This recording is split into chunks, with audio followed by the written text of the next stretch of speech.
The Carl Nelson Show. You're rocking with the most ultimate. On 1450 and 95.9. You're rocking with the most ultimate. Worldwide at WOLDCnews.com. Neely Fuller Jr., how are you feeling, Neely? I'm still learning. Good. We're always trying to learn with you as well, and thank you for joining us today. I just want to continue the conversation we had with these ladies about, and I'm sure you've probably seen it on TV. It's been all over TV. The questioning of the judge, Ketanji Brown Jackson, and some people thought that they were battering her. And we had some black folks who disagree, who think that she's going to turn out like Clarence Thomas. These thoughts and these ideas, some of them are unfounded, some are planted, of course, and some of them are GOP talking points. Is this part of what you talk about, racism, white supremacy? Is this how they divide us? Is this how the system works? You should always expect that, because that's the dominant system among the people of the planet based on evidence, and that is the system of white supremacy. That is the dominant government. If you want to talk about world government, so-called United Nations, or this faction or that faction, republicanism, democracies, dictatorships, lots of words that sail around that are not attached to definitions. Definitions are everything. That's what Supreme Court justices have to contend with. Well, how do you define something? I mean, everything, you use one word, you might spend 50 days talking about that one word. I mean, if the occasion calls for it. But it's a lot of words that have just been floating around everywhere, all over the place, for much too long, and it's caused what I just heard just a few minutes ago from one of the ladies who was on this program, mention the term fear and confusion, if I remember correctly.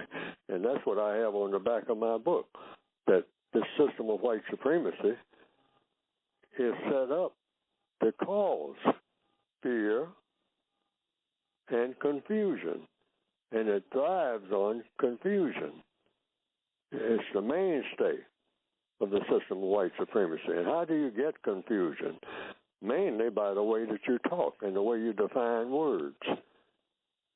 And you can just manipulate people with words, manipulate their minds, put all kind of self-doubt in people about what they are doing and why they are doing it.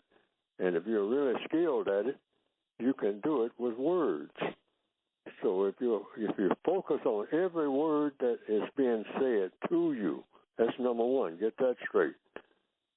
And ask questions about every word if it takes that to get to what? The truth. Because that's what you got to have. Otherwise, you're going to get that confusion that the white supremacy system thrives on. They are word masters. Most of them who are in position, who are assigned, you might say, quote, unquote, whatever that means, to cause more confusion in order to get around producing a thing called justice. Because justice and racism should not exist on the same planet at the same time and can't. That's why it needs to be gotten rid of. It's the most powerful government system, the most powerful religion that the world has ever seen, the system of white supremacy in capital letters. And that has a definition, even though it's a compensatory one. I was just telling people that you got to listen real keenly, because Neely uses cause and effect. He uses logic to prove his points. And I was just thinking about that when I heard those folks coming and attacking the judge. They sound like if you close your eyes, you think they're from the GOP. They sound like Ted Cruz with their attacks on her. Are they misguided, or do they have a point, or did they just fall for the Republican? And let's leave out the politics. Did they just fall for the line that the GOP was using, hook, line, and sinker? Did they not analyze it for themselves, or is there a way that you can criticize or critique, probably a better word, a black person without falling to the system of racism, white supremacy? the first thing that you do in what I call counter-racist codification or counter-racist science is you throw out all these other labels, republicanism and all like that, when it comes questions and answers time. I mean, there's nothing on the planet except questions and answers. That's where you go in. That's the handbook that you carry when you go in. This is all going to be about questions and answers in order to come to the truth about everything and make recommendations for producing a product called justice based on that truth. And that's all anybody needs to do each and every day.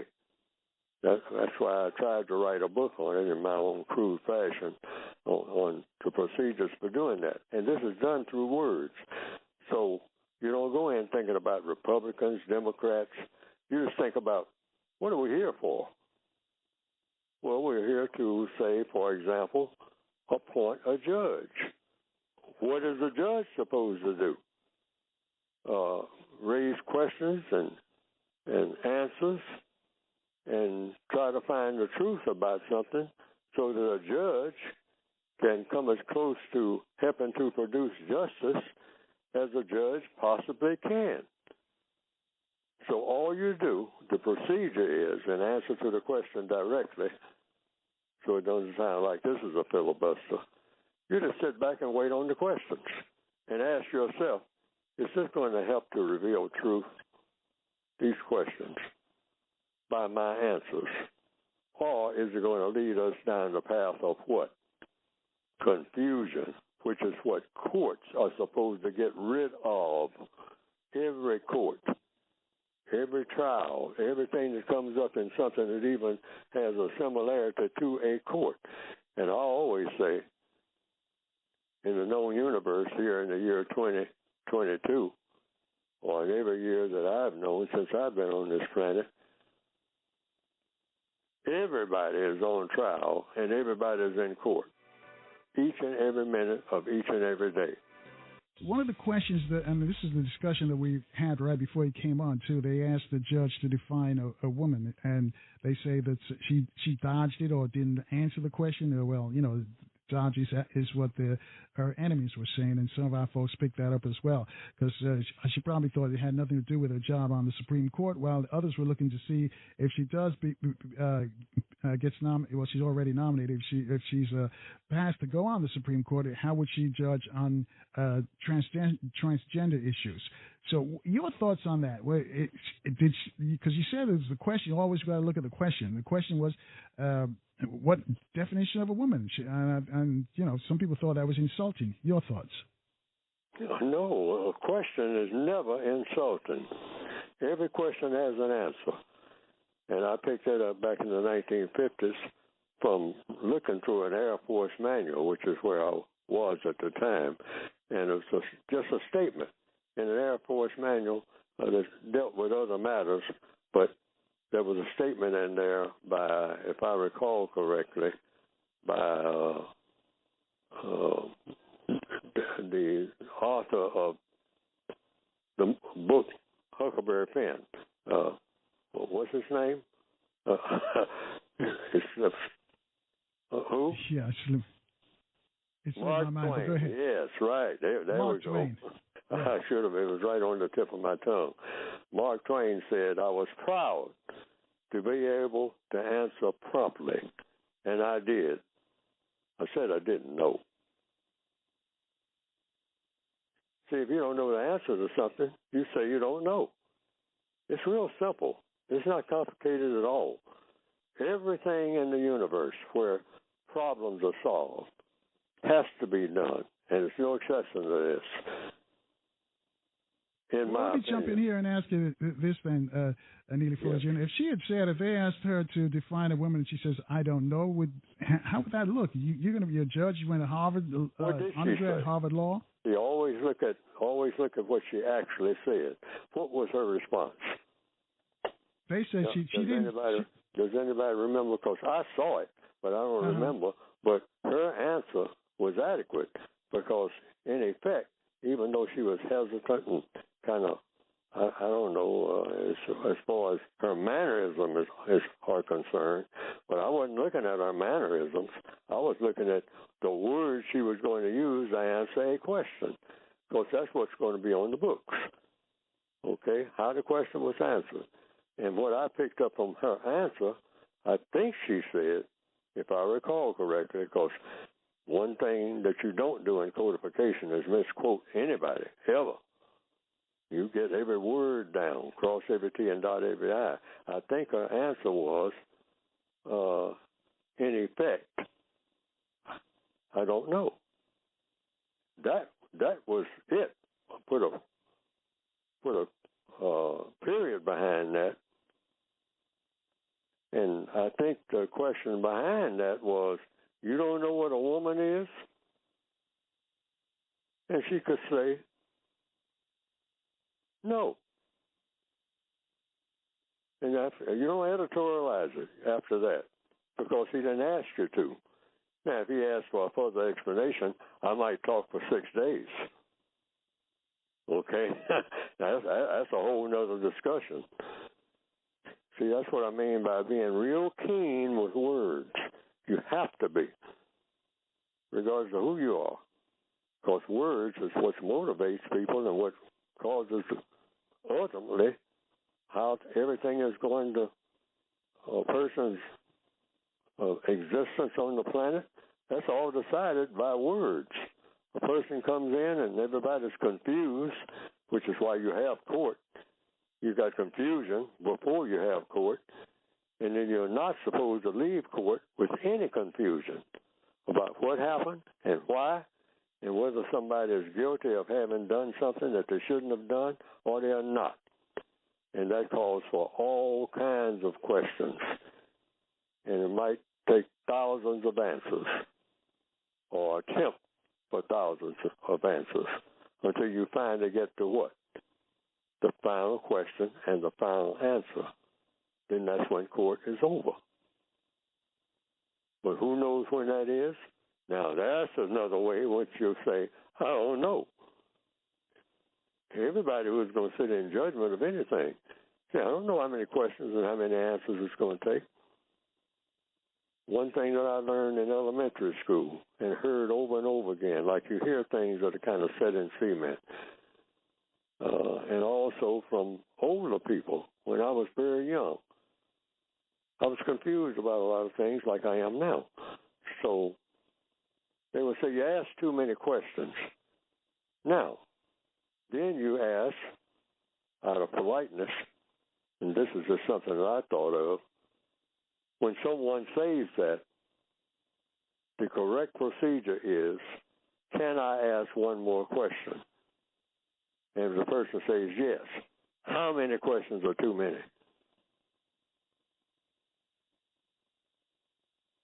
And you can do that in court. Yeah. If somebody says that. Because, like I said, we're all in court, and we're all on trial. We come into the world in court, and we come into the world all on trial, according to what? Neely for?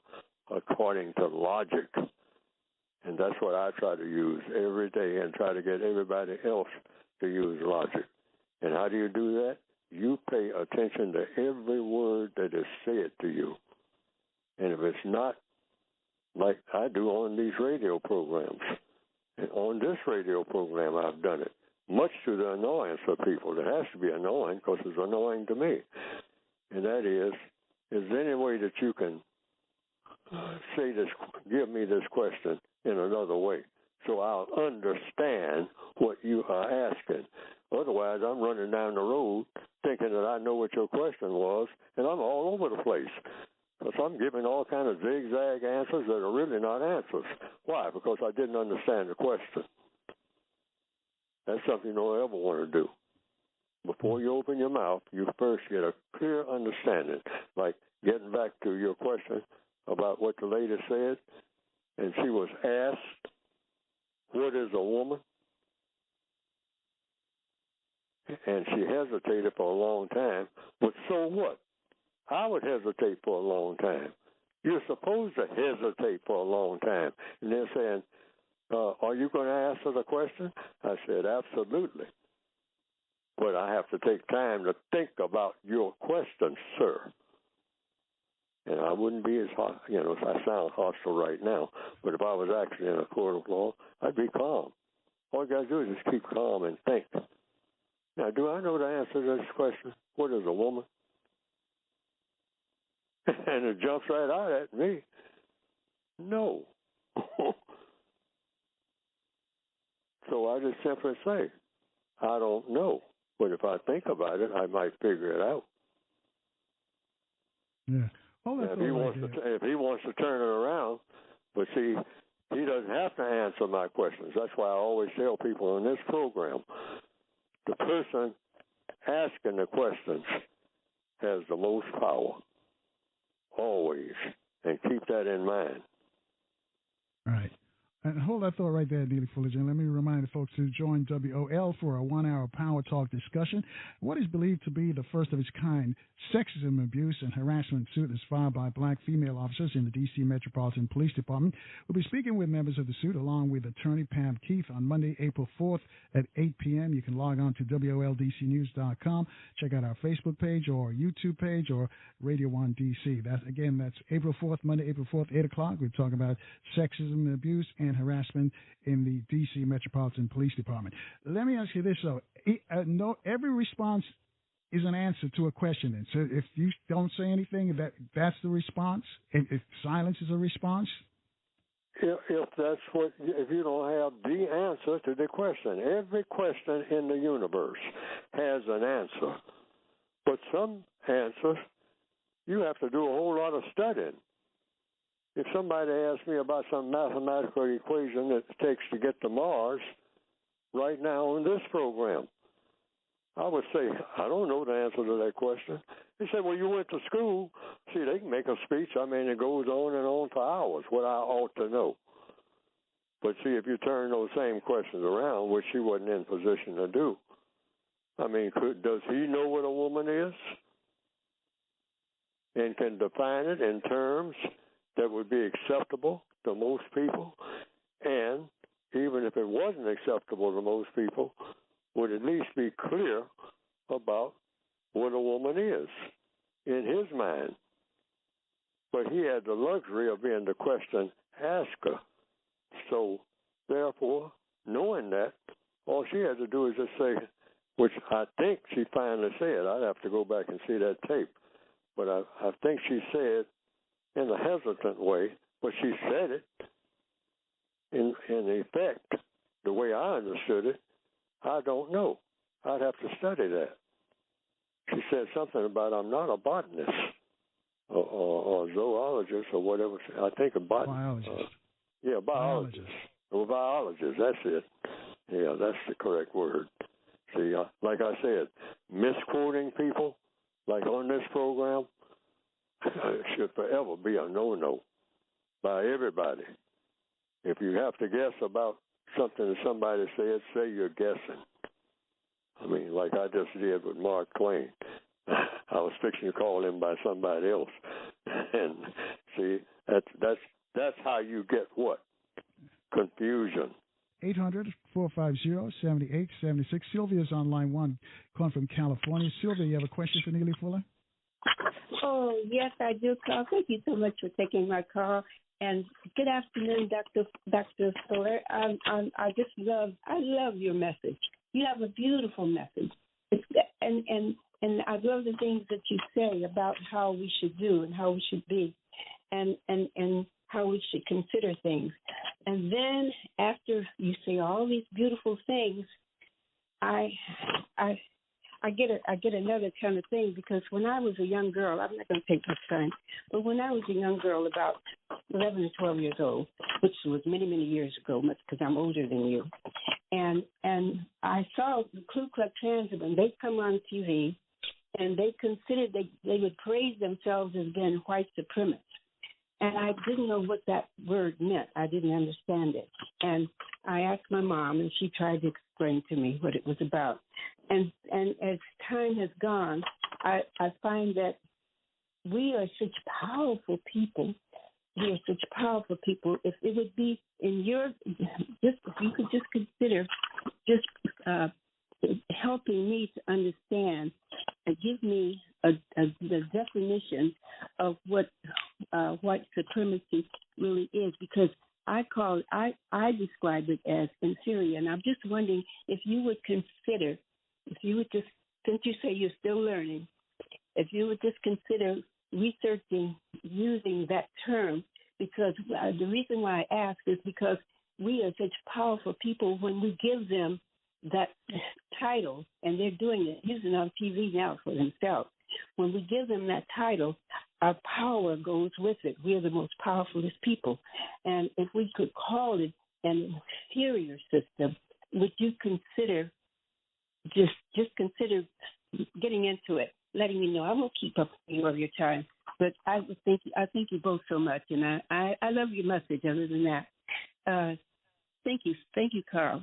Y'all have a nice day. Thank you, Thank Mr. you. Fuller. If I understand the question, would I consider not using the term white supremacy or the system of white supremacy? Because I usually put it in capital letters. Been trying to do that for years to give emphasis to it. And I have considered it in answer to the question. And after thorough consideration, I'm always looking for the truth. Not what Neely Fuller wants, but what the truth is, because the truth will do the job. The truth will lead to justice. Nothing else will. And justice is something that I say has got to take the place of every problem on the planet between people. We're not a just people on this planet. Okay. So this word powerful was used. So I look around for the most powerful people on the planet, and they are white people who believe in white supremacy. Now, I'm making a statement that's either true or false. You have people with their babies in their arms, black people by the thousands, crowding on boats, rickety boats that they have given all their life savings for, or made some kind of deal with somebody, or worked out something, trying to do what? Which way did the white people go? I mean, we are so miserable. I mean, we can't have a neighborhood among ourselves without slaughtering each other. Why are they so powerful? We ask these questions and then turn around and say that we are powerful, that we did this and we did that. Then why are we in the shape that we're in? Why are we having programs like this? Because this program would not exist. This program would not exist except as a reaction to the system of white supremacy. We talk about Black History Month. There wouldn't be no need for Black history if we were already the most powerful people on the planet. We're the weakest people on the planet. That's what the problem is. And it's no joy I find in trying to pretend that I'm strong when I'm not, when it's not logical, when every football player, or every boxing coach, or every hockey coach will tell the person, you're not prepared. You say, yeah, but I want to play hockey. See, if I put you out there, you're going to get slaughtered, all right? And you just walk in here and say what you want to be. Well, see, all people like to feel proud of something. Oh, yes, that's natural. But first of all, you got to do something to be proud of. And being caught in slavery, that's no fault of ours, and being subject to what I say is the most powerful system of governing people ever appeared in recorded history. Now, it might be some history that hasn't been recorded that's more powerful than what the system of white supremacy has proven to be. I'm talking about proof, like we have in court sessions now, fixing a point. This is woman's history, that they say, a month. And there's a black lady who is now on what a lot of people call the hot seat. who is going to be in a position to make judgments. But if some things can be said that most people on the planet will agree to, tell the truth. Say, yeah, but the truth hurts me. Oh, you better believe it hurt me. That's how I started writing the book. I say, and the first thing you learn when you're going to be a boxer, a football player, or a writer, or a teacher, is that I don't know what I ought to know. Every football player will tell you that. When they make that decision, I want to be in NFL. They are saying, by saying just that. I mean, where's the logic? You ain't in the NFL.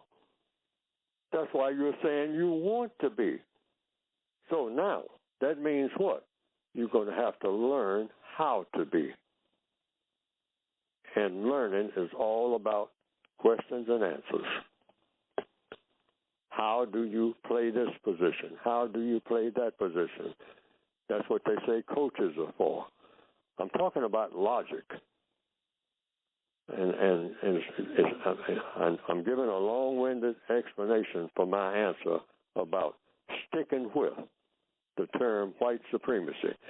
Once we started using that term, the white supremacists started trying to climb out of that barrel themselves. Oh, now, don't mistake me. I'm going to say this, but don't mistake me for being a racist now, because racism is white supremacy, and white supremacy is racism. So you got white people running around saying, who used to brag about being racist, and other white people being racist. Now they're all running for cover. Nobody is a white supremacist. I'm a states' rights nationalist. They got all these fancy terms. And right when they were on the tipping point, and a few white people are saying, oh, yes, white supremacy is real. Let's call it that. Now you got black people trying to jump ship, saying, oh, no, racism ain't real. It's something else. There's something else out there, you know. I mean, there's something else that's doing all this stuff to us.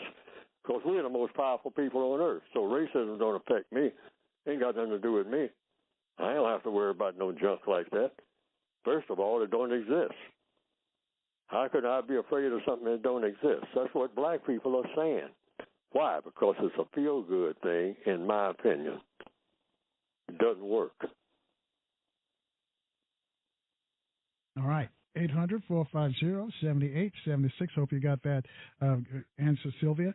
Let's stay out in California. 800-450-7876. Eskia is joining us. He's online, too. Brother Eskia, you got a question for Neely Fuller Jr.? Yes, sir. Can you hear me, Mr. Nelson? Yes, sir. We can hear you. Hello?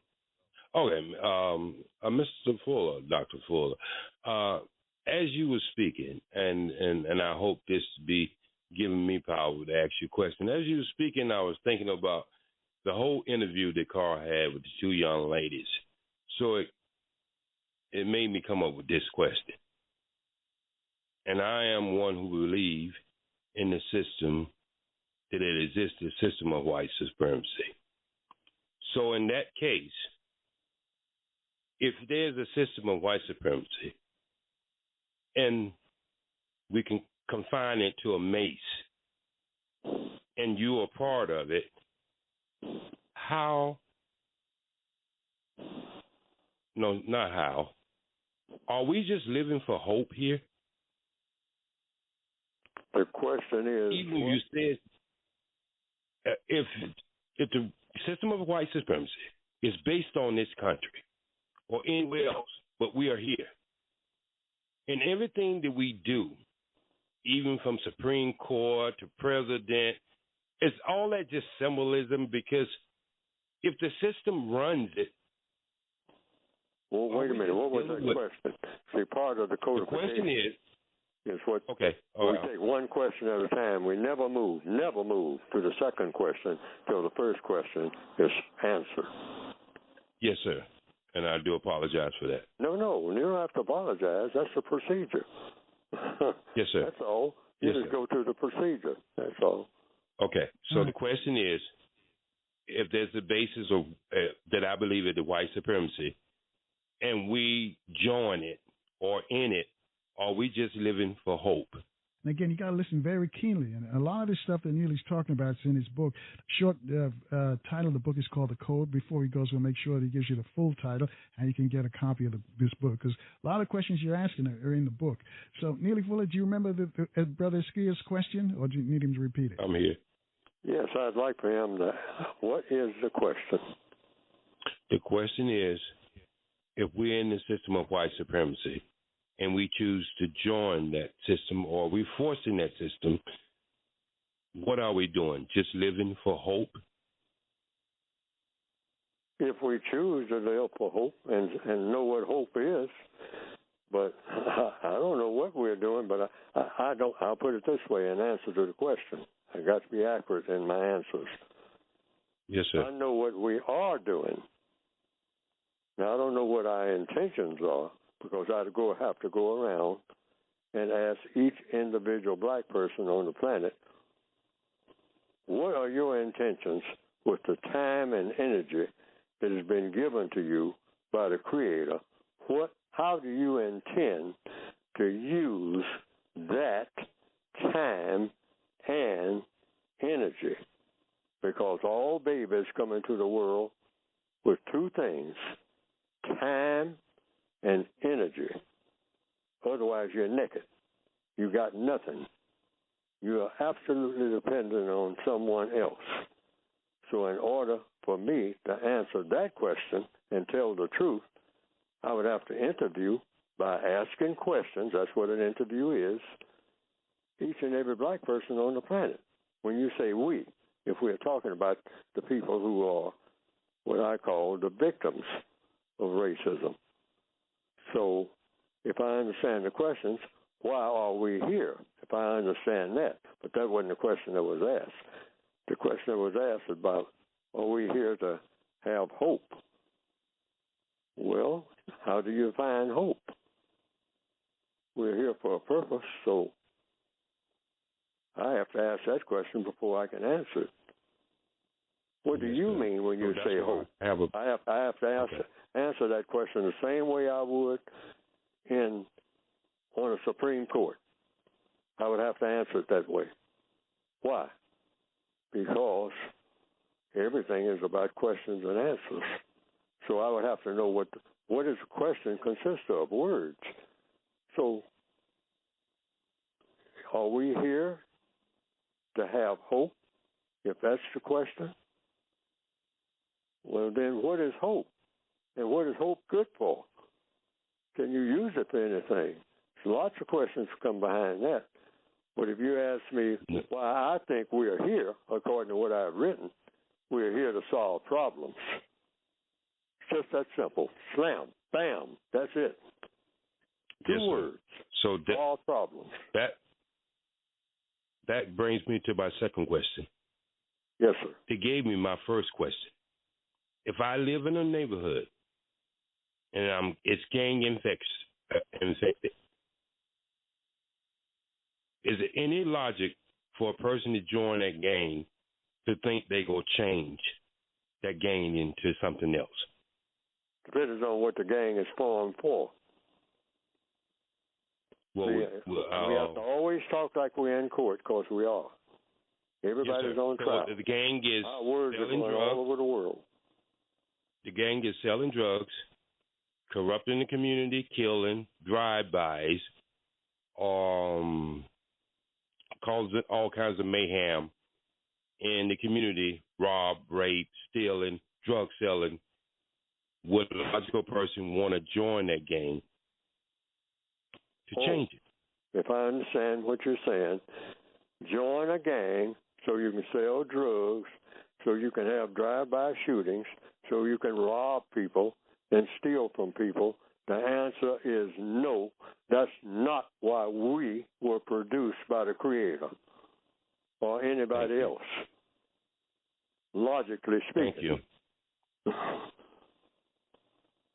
All right. Thank you very much for your answers. All righty.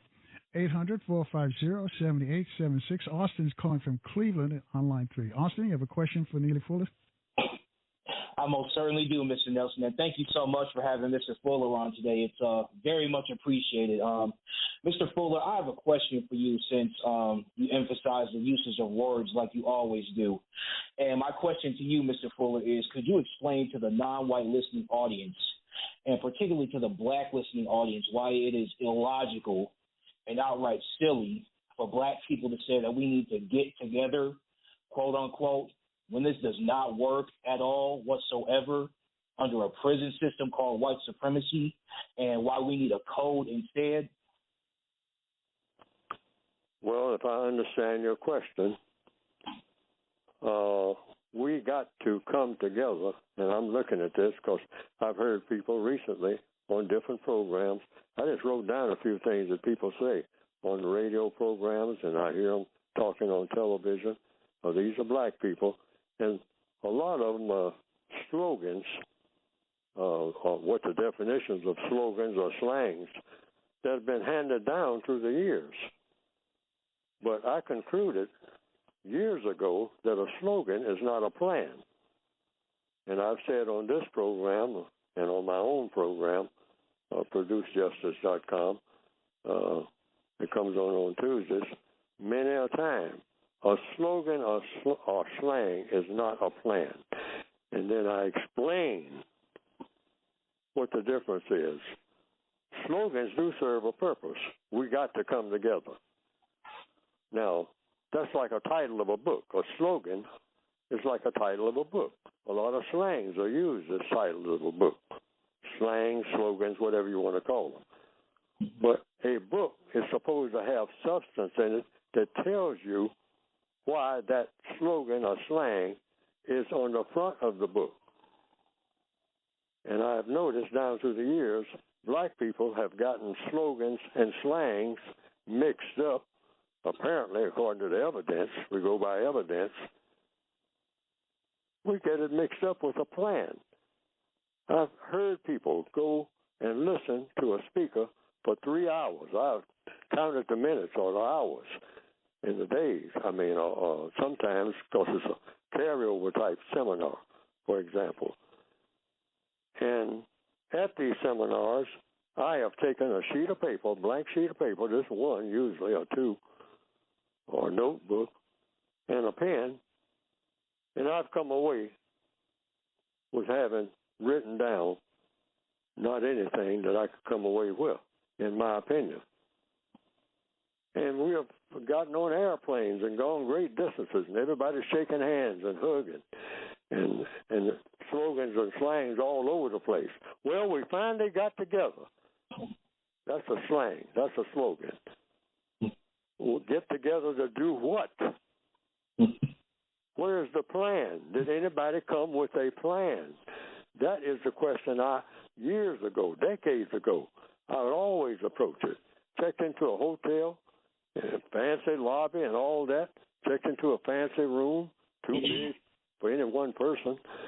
And then attend a seminar where people talk for hours and choking themselves with food. I come away with a blank sheet of paper. And what I heard was what? What you just mentioned. We got to come together. Well, we came together, and came together, and came together. And this is okay. The slang is an introduction. But in order to accomplish what? I'm supposed to leave there with a plan. Nobody mentions anything about anything like that, except next year we're going to, wait for this, folks. Now, this is the speaker talking. Next year, we had a good meeting this last 3 days here in New Orleans or in Philadelphia or wherever we were. But next year, hey, we're all going to be meeting like this again in Miami, and everybody stands up and hoops and hollers and start kicking their shoes off like they're in church. And I'm sitting there wondering, what in the world is going on? We are together. This place is packed. And the plan is to meet again next year in another city. and we're all together. That's what we're going to come with. Well, we were all together. I mean, we had a good turnout. How many times have you heard that? I'm well past sick of hearing it. I'm saying, don't you speak to not one person without a plan. That's what finally I arrived at in my book. If you don't have a constructive plan for speaking to that person, then you don't open your mouth, even to say good morning, because good morning is your plan. And your plan should always solve a problem. I've been to many a meeting. I didn't know what problem I solved by being at those meetings. Not one. I couldn't make. I'm there with a pen, 3 or 4 pens, and a pad, trying to write down one problem that was solved in a 3-day conference. Nobody even mentioned it. We're all together. This is an answer to the caller's questions. The code says, from now on, say what problem he's trying to solve. Because if we come to that meeting and we don't leave there with a plan that proves it's going to solve the problem, I ain't coming. How about that? Nobody's going to even mention a plan before we get there, but they're going to give me a slogan, we'll all come together. Yeah. We were together on a slave ship, just like we are now, together in this big prison system called the system of white supremacy, and that's the truth. Austin, you got a follow-up? Oh, no, that'll be all. Thank you so much, Mr. Fuller, and thank you, Mr. Nelson. Thank you both. All right. Thank you, Austin. 800-450-7876. Grant's on line 1 in D.C. Grant, you have a question for Neely Fuller? Yeah, my question is, and thanks for taking my call. My question is, when you talk about the history, my understanding, isn't it correct that this white supremacy, this domination, started just 500 years ago when white folks went to China and developed gunpowder into guns? But up until that point, they really had no power. They tried to implement their power, but it was hand-to-hand combat if they, during the Crusades when they tried to impose their will on North Africa and they weren't unsuccessful. So this reign of terror with white supremacy is only 500 years old. Is that not right? And it was done through the use of guns?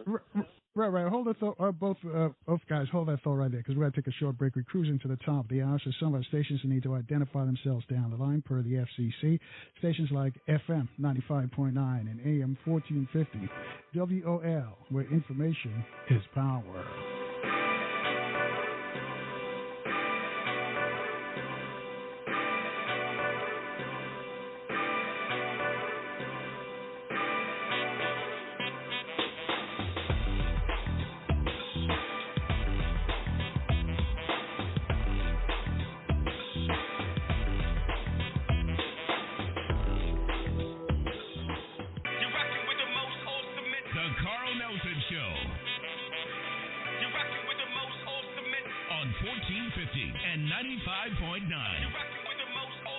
Worldwide at WOLDCnews.com.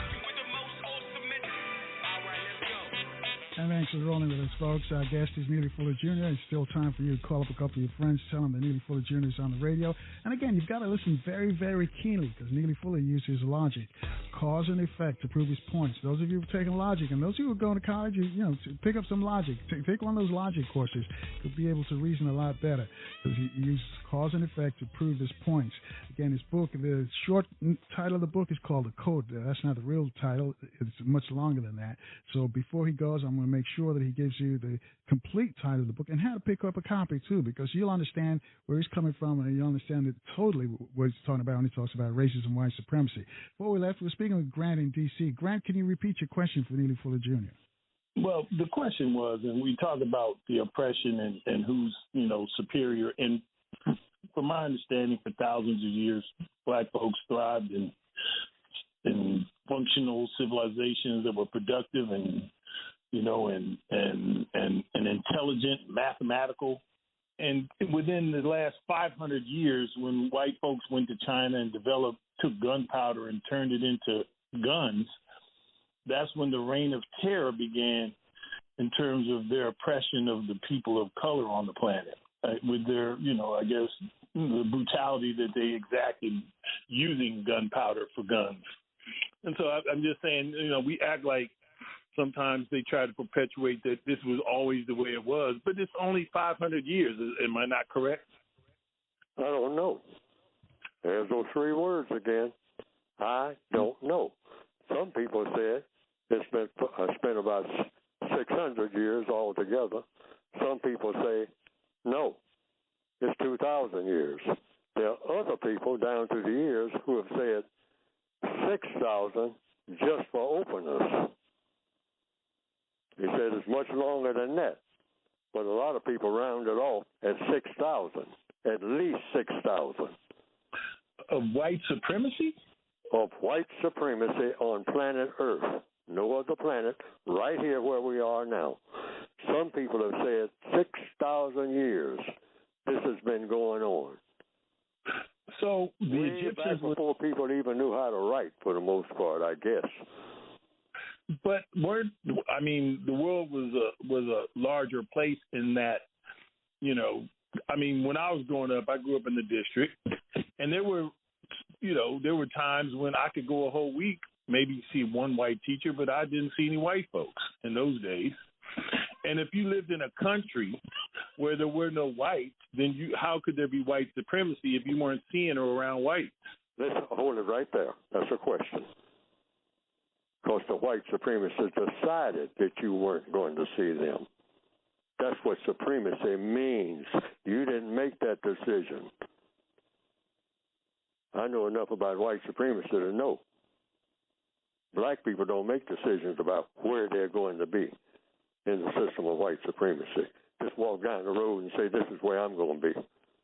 Or walk down the street and say, see those buildings over there? That's where I'm going to be. You're going to get permission to do that. Permission from whom? Whom we have always had to get permission from, because we were born in the system of white supremacy. We have never been born in any other system, and that includes every black person who's on this planet today in 2022, the month of March, was born in prison. And that prison might be in the countryside, or it might be, like I said on a program the other day, in Chicago, and you don't recognize it as a prison. But your apartment or your house is a prison if you're around black people, because the white supremacists decided that it would be.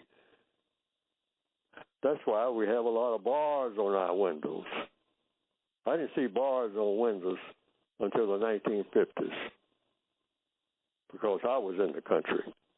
And we left the screen door unlocked. For one thing, why? Because there wasn't nothing to steal, no way. I came up in the 1930s. You break into the house, there's nothing there that you don't already have. All up and down the shanties and whatnot, even though I wasn't quite in a shanty. My grandmother's house was made out of brick, which is kind of unusual then. And her house was an exception.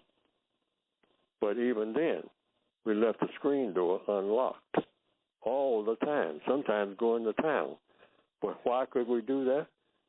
Because if somebody stole something, you knew everybody around there who was black. Because white people didn't come in there and steal. They didn't have to. They already got everything, logically speaking. What they need to steal from a black person for? Black person doesn't have nothing to steal because they didn't give him nothing. I went a roundabout way, like I do with most questions, in answering, and maybe I didn't fulfill that. But you are where you are because the white supremacists made that decision. I have an address right now. Now I can say I made the decision to move in to the place that I moved into.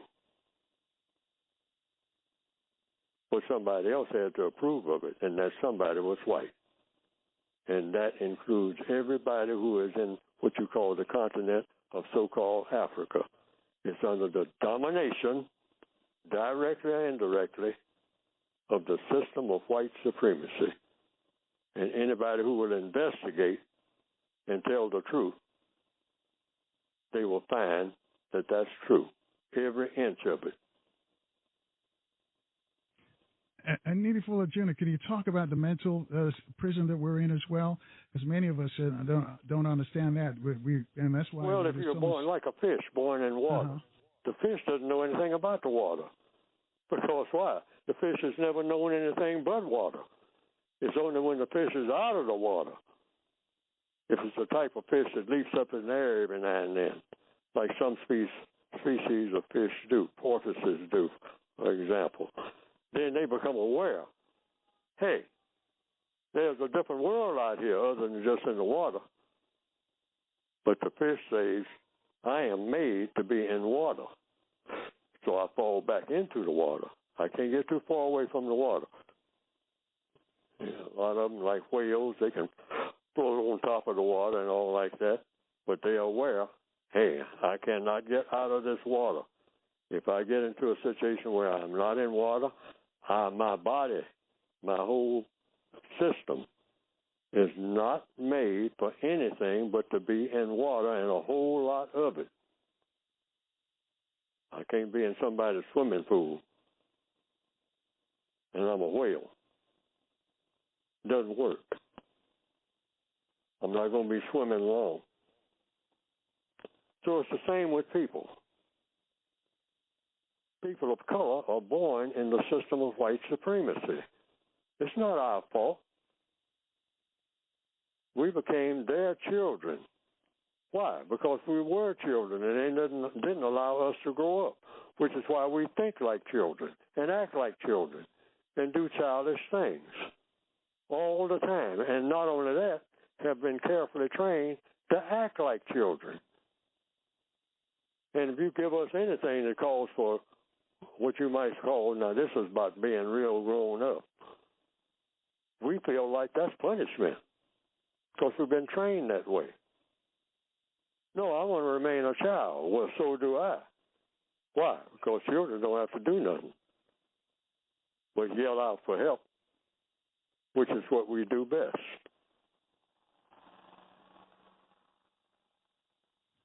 And you were saying that because we're confined to this, I guess, this mental prison, that's why we fight each other. The entire planet is a prison for black people, and our prison uniform is our skin color.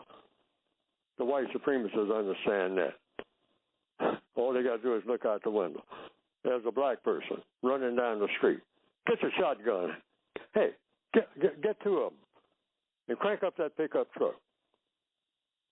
Why? Because I just looked out the window and I saw a person with color in his skin, looks like a black male, and I decided I got to check him out at shotgun point if necessary, and I will check him out. I don't have to check with nobody. I'll check. And I'll catch up with him, give him a few questions. He acts like he is a white man. Well, good luck with that, fella. You're going to get a wake-up call that's going to last about 3 minutes that you should have learned at your mother's knee. I'm a white man with a pickup truck and a shotgun, and you out here telling me what your rights are? Are you crazy? Well, you're not going to be nothing in about 2 seconds. And then they prove it. And the only people who can overrule them when they do that is somebody else who's white. That's what white supremacy means. Is there a way one can escape? Or are we, and I guess Brother Skill is kind of asking this question, are we locked in this forever? Yes. What I've been saying for 50 years or over, better than 50, we need a code. White supremacy, every white supremacist, by the time they're 15 years old, they know instinctively what the white code is. That's why they're really good at what they do.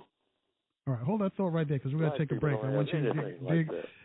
I want you to dig deeper for us and talk about the code, which is part of the title for your book as well. Because I understand what folks, when you say we need to stay on code, because they stay on code when they deal with us. So the other folks already have a code. So Neely Fuller Jr., I'll let you explain why we need a code, how do we get a code, and what we do with the code.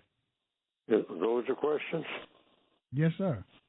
Oh, we need a code because the white supremacist system works on a code. Now, what is a code? A code is what to do, what not to do, what to say, what not to say. That's all a code is. Under every circumstance, in every area of activity, you're going to say something or do something or a combination of both. That's all a code is. An electrical code, a plumbing code, that's doing something. If you do this and you do that and connect this with this, you'll get hot water. And if you do this and this and this and connect this with that and that with this, and they'll pick up different things and put them together, and you have what they call a cold water faucet. And every time you do it, it works. That's when you know it's a code. Every time you do it, it works.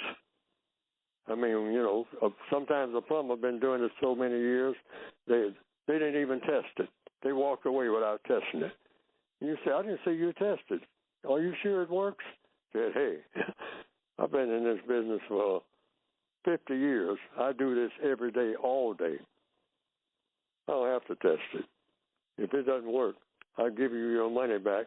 And not only that, go out there and build you a new porch. How about that? I'd add a porch to your house in the deal. If it fails one time within the next 6 years, that's my guarantee. I don't have to test it. I do my work up to code. I don't know about these other plumbers, but I know what the code calls for. It's guaranteed to work. I've done it enough times. The white supremacists operate just that way.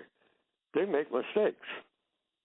Like when they start setting up the system of white supremacy, they were sloppy, like anybody who's trying to do something for the first time. But once they got it off and running, they do it in their sleep. They say, I don't have to test my system. I test it every now and then just for kicks. But I know I got these black people wrapped up. They don't even know what's happening. They even say that I don't exist. I'm a white supremacist. I tell them everything what to do. Told their mothers what to do, and their fathers before them, and their grandfathers. They don't even want to admit that. So as long as they won't walk around here in dream world, wondering why everything is the way that it is, and I'm causing it all right there in front of their faces, they're looking right at it. What they want to say, nobody tells me what to do. I'm a free black man. I don't have a boss. I run my own business. And the white supremacists look at each other and say, we got these people forever. They're saying we don't even exist. Not only not in charge of them and every move they make, but we don't even exist. They don't, and they say we don't exist because they don't even think about us. They're just thinking about hanging with their friends or when the next dinner date is, but we don't exist. And we're telling them what they better do and what they better not do each and every day of their lives, every breath that they take. They don't take that breath without our permission. Our who? The white supremacists.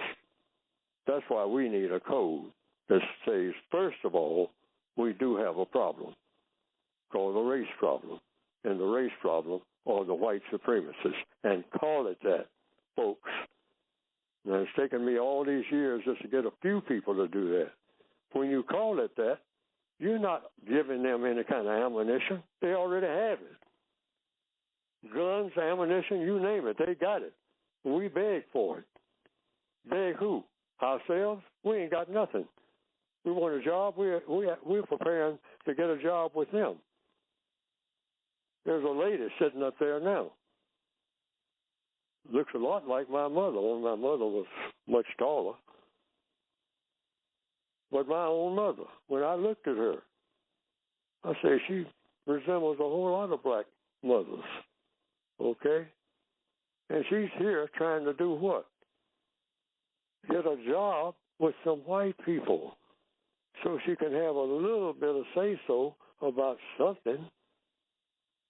And we're looking right at it and can't see it. That white man was coming at her like he was getting ready to get a rope out from under the desk. And I wouldn't be surprised if he had. Because, you know, she had most of her act together. And I'm saying we're sitting here in 2022, and some of us are saying, white people don't have nothing to do with me. And they are running every move that you make. Name a move. They even have you out there jogging or buying a dog. Why? Well, that's what I saw them doing. We are so out of it. It is absolutely pitiful, and I say so in my book. But it doesn't have to be this way. And that's what programs like this is for, the Carl Nelson Show. In these 2 hours, it's to say how we should. I do make suggestions about how we should think, because everything starts with how you think. And if you think you don't have a problem, you don't have a problem. I can tell the dentist that I don't have a mouthful of rotten teeth, but I'm the one that's leaving there hurting. And I say, I ain't going to tell that dentist my mouth is full of rotten teeth. That's embarrassing. No, I'm going to tell that dentist, I got a mouthful of rotten teeth and they're killing me. Now, can you help me? Now, that's the truth. See, and once we start telling the truth, first of all, to ourselves and stop lying to ourselves, talking about how great we are in a prison system, ain't no such thing as a great prisoner.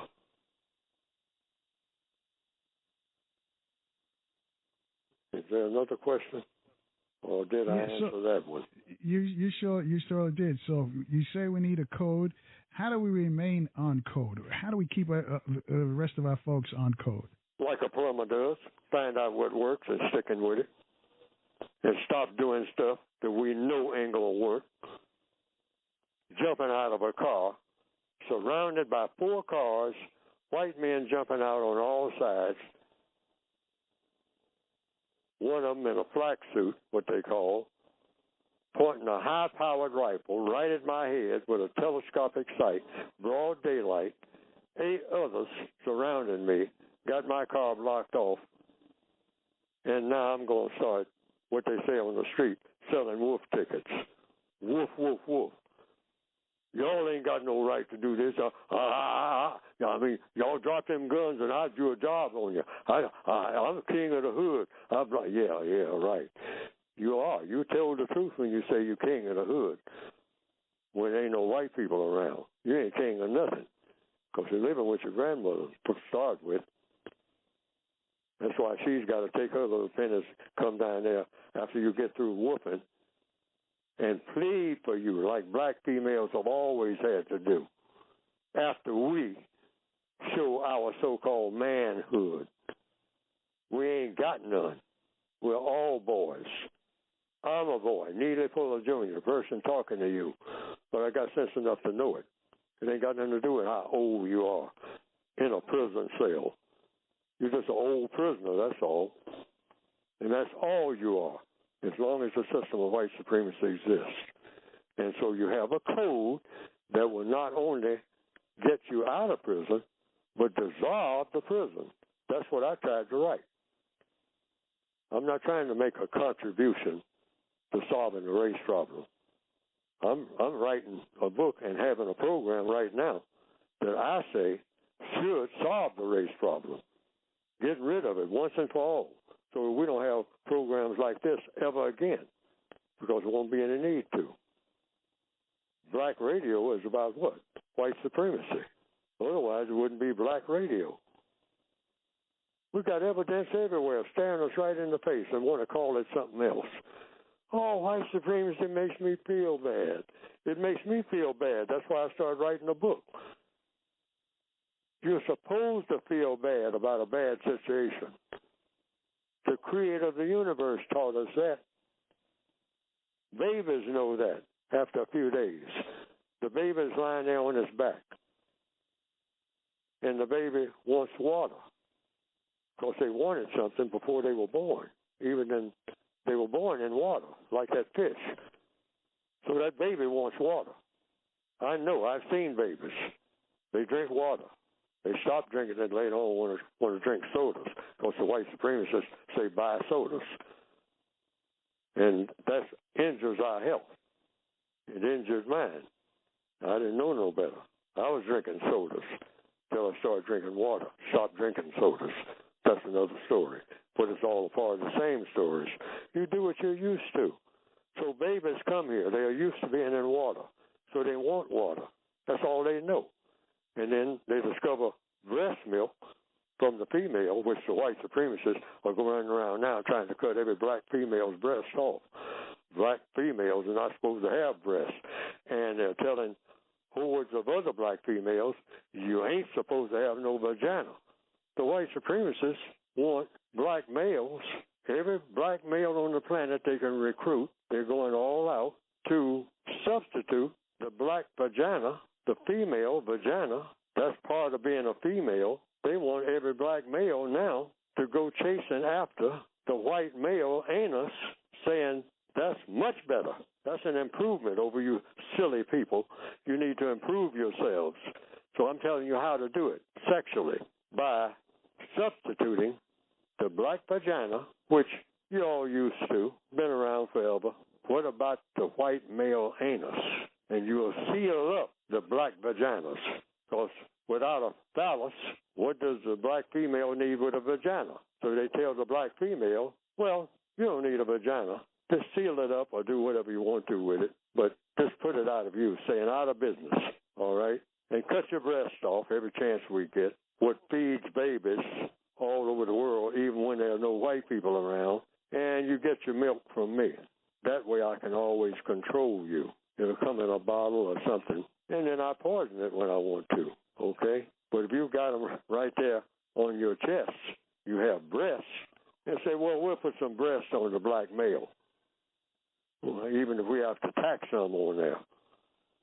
And that thing he's got between his legs, we'll saw that off and punch a hole where it used to be and tell him that's his vagina. And millions of black people, so I've heard, are saying, yeah, that's a great idea. That's what Harriet Tubman was fighting for. We're just as crazy as we can be. We already got males and females. We don't need any substitutes. That's right in our faces. But the white supremacist said, you advertise anything enough, and that Negro will break down or kill his mother getting to it. Because we have trained them that way.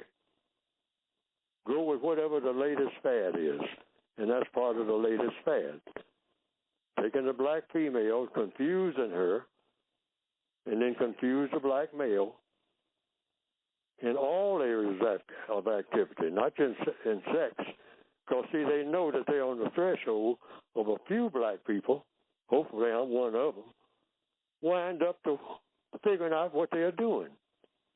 And rather than try to explain it away, saying it ain't happening, say it is happening, and they're the cause of it, and we're coming up with a formula to put them out of business as white supremacists and replace their system with a system of justice, which means guaranteeing that no person is mistreated and guaranteeing that the person that needs help the most gets the most constructive help. Now, that's the direction we should be going in answer to a lot of the questions that people have called in on this program this afternoon. They have said, what do?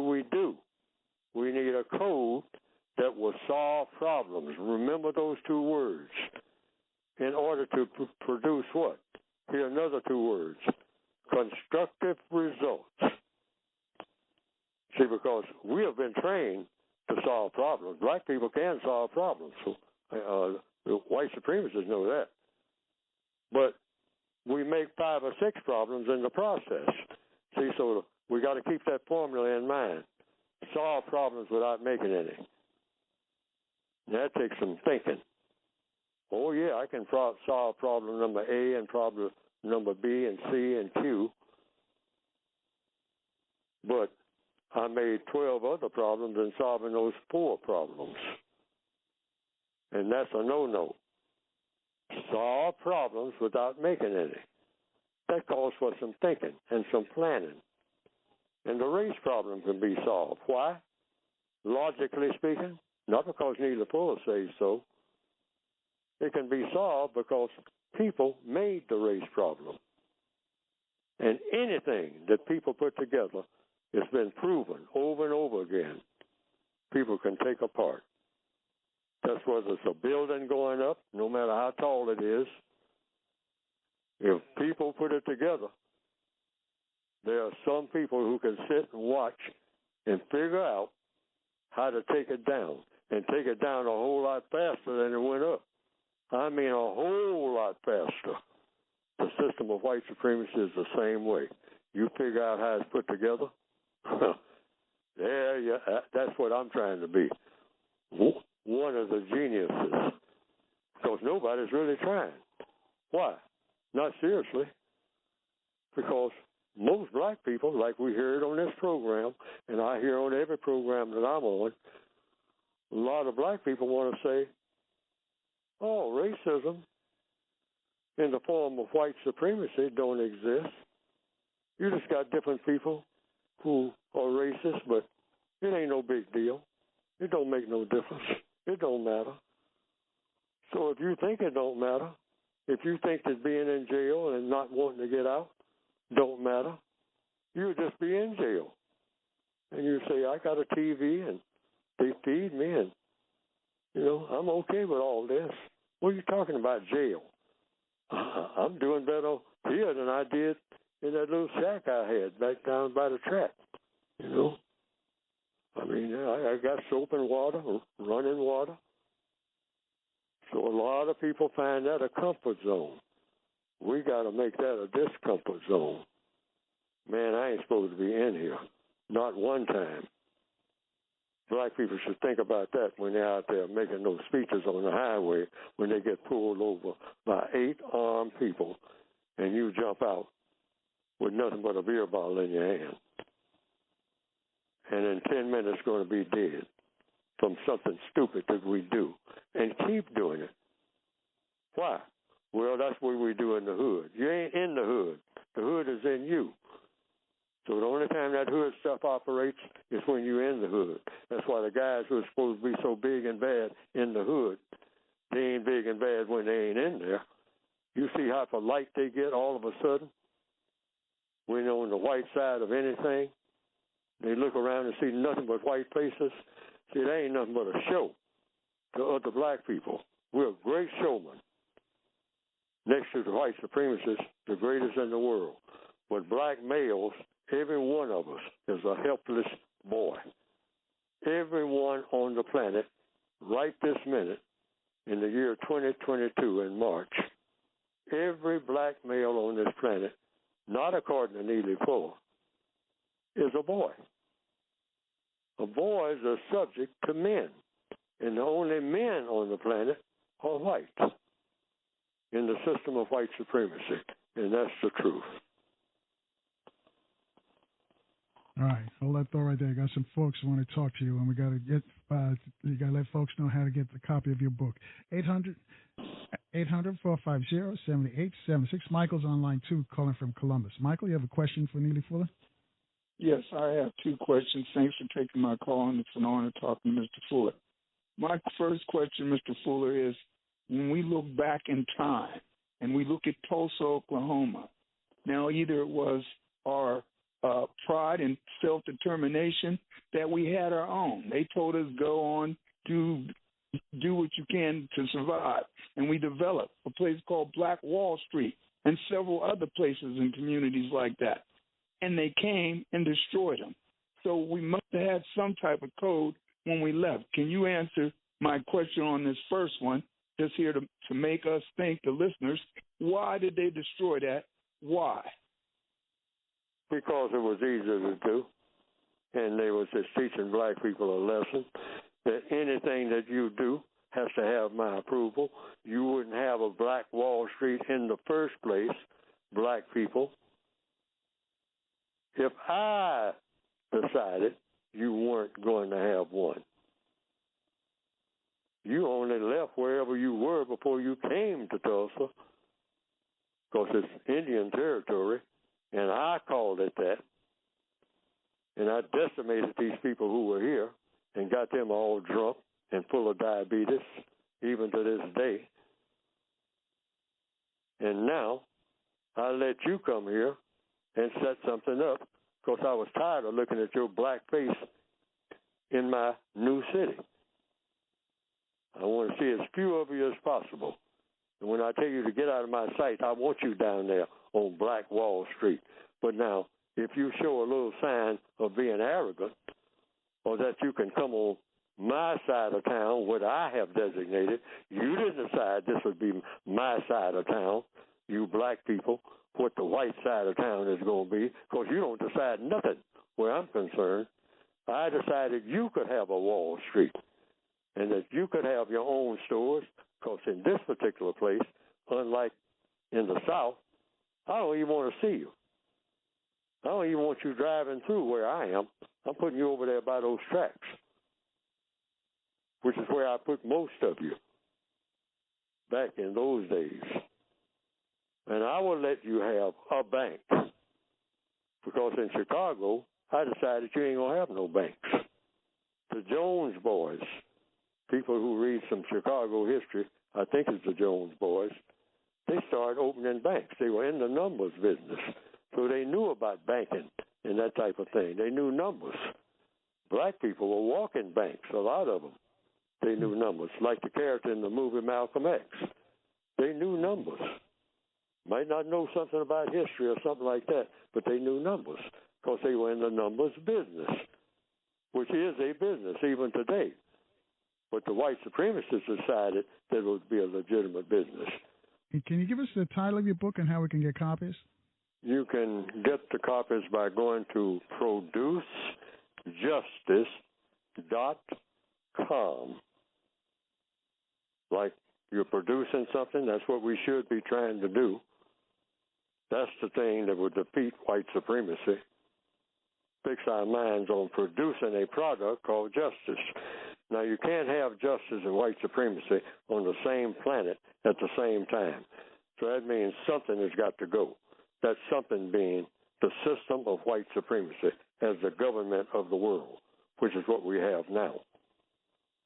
If you have color in your skin, you come under that system. There's no other system on this planet superior to the system of white supremacy. So the book can be gotten by going to Produce Justice. There's no point in getting rid of white supremacy if we're not going to replace it under the law of compensation with something better. And something better would be justice, which means guaranteeing that no person is mistreated and guaranteeing that the person that needs help the most in every circumstance that produces a constructive result. That's it. And everybody should be guaranteed that on the planet. Everybody who's out here fighting these different wars and whatnot, they should have justice in mind. If they don't have justice in mind, they ain't got no business fighting or doing anything to tear up anything, okay? And you oppose that. The system of white supremacy is a non-just system. It's not designed to produce justice.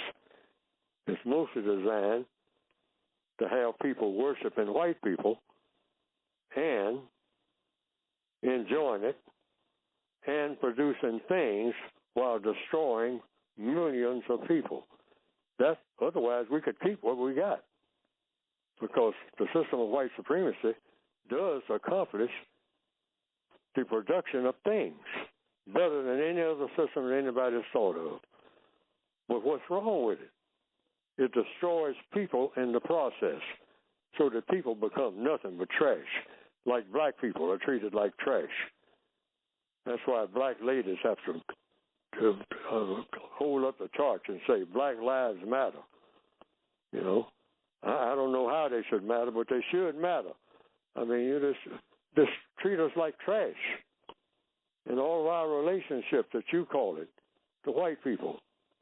If it's not a trashy relationship, they expect for black people to have trashy relationships among each other. Nothing constructive. And they love to see us like this. Okay? So I have written a book. Go to producejustice.com.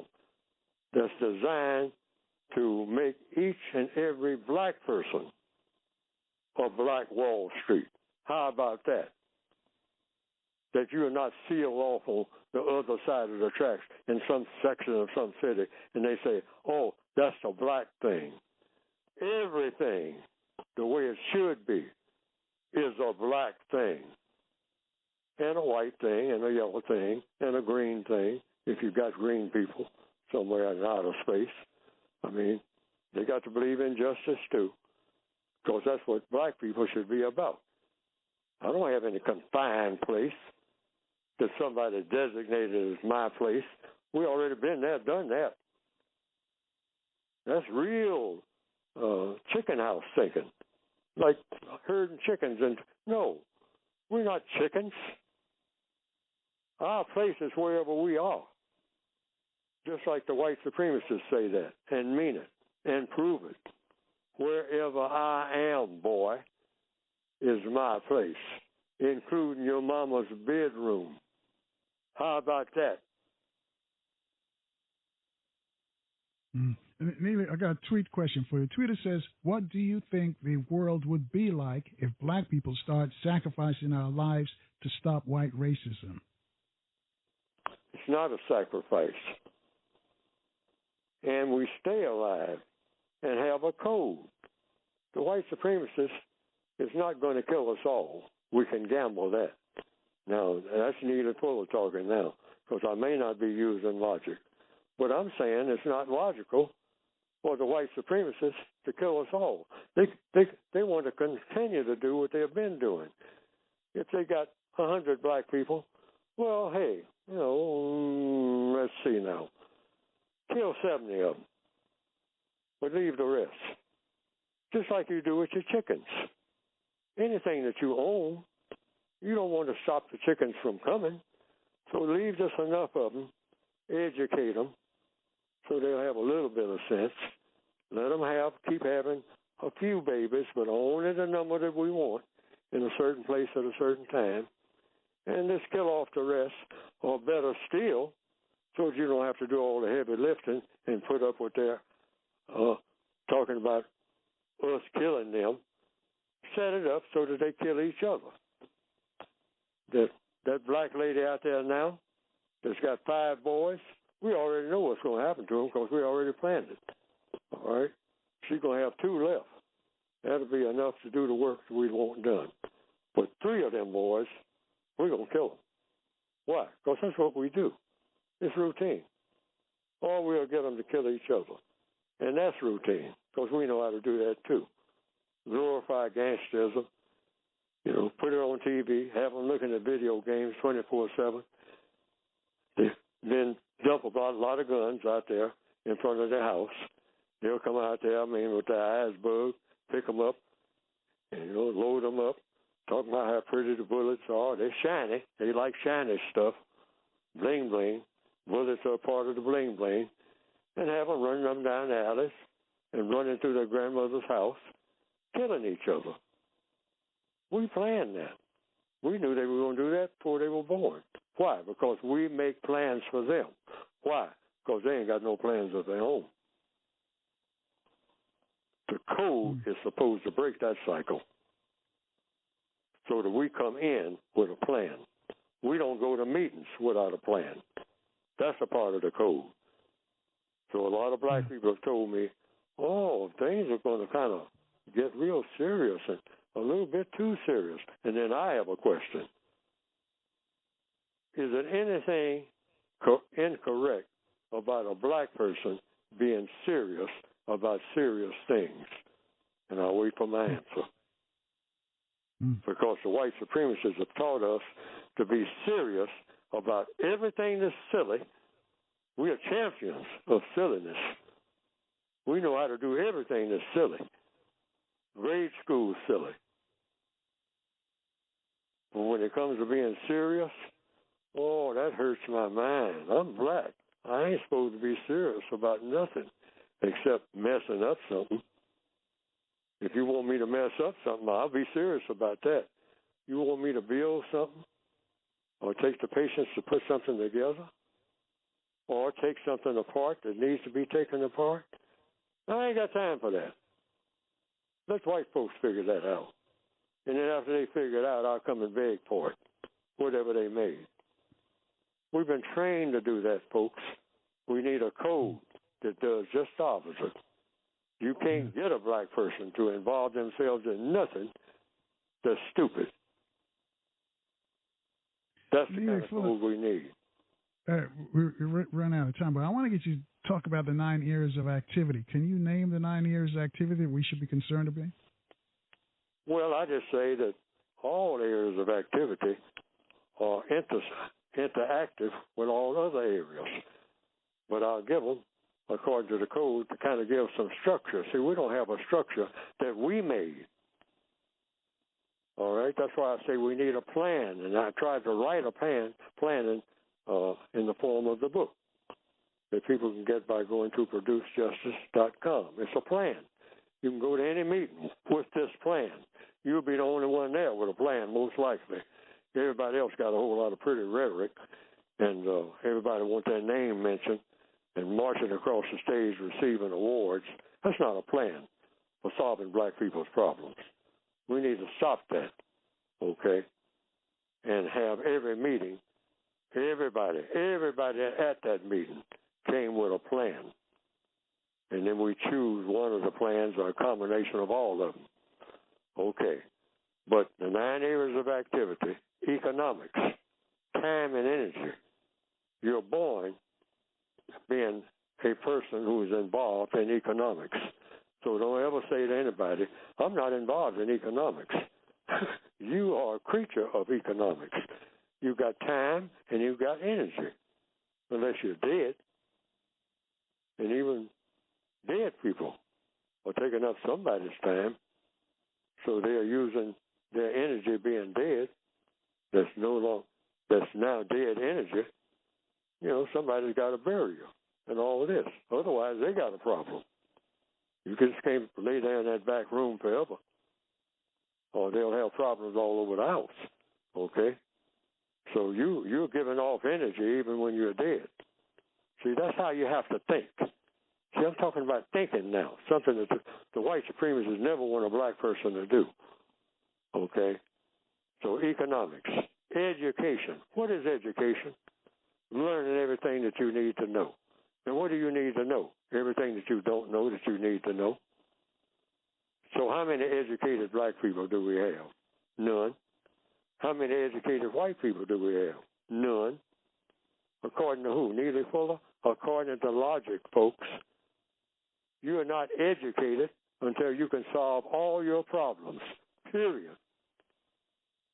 You come out of any school and you can't solve a problem, you need to go back to another school or something. You wasn't paying attention in the one where you were, or they wasn't teaching you, but something is out of error. Anytime you say you're educated, everybody's supposed to drop what they're doing and say, hey, we got a problem solver in the house. So anything that you want done in the form of a problem, ask Alice, or ask Sydney, or ask Kamani. Why? Because he said that he's educated, or she says she's educated. I have an education. Oh, you're a problem solver.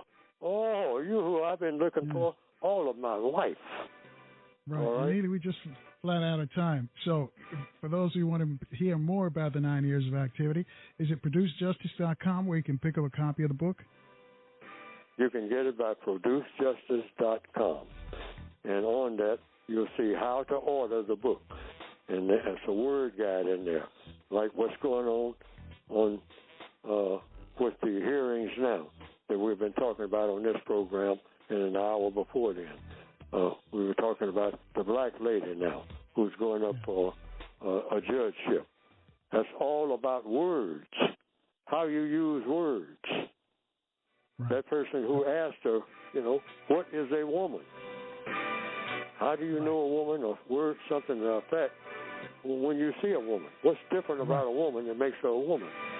Right, and with that, we got to go. It's talking about words. Thank you, Neely Fuller. Folks, we got to step outside. Stay strong, stay positive. Please stay healthy. We'll see you tomorrow, 4 o'clock, right here on FM 95.9 and AM 1450. WOL, where information is power.